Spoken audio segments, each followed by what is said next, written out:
You ask Tiger to solve. This deals with linear equations with one unknown.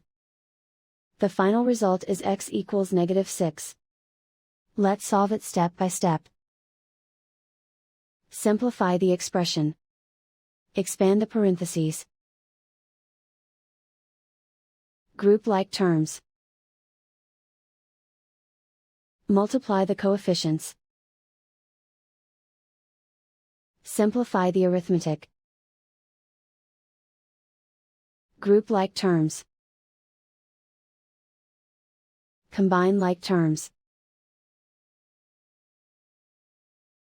Group all constants on the right side of the equation. Add 3 to both sides. Simplify the arithmetic.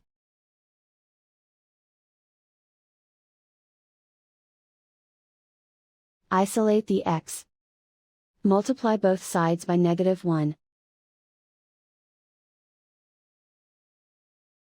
Remove the ones.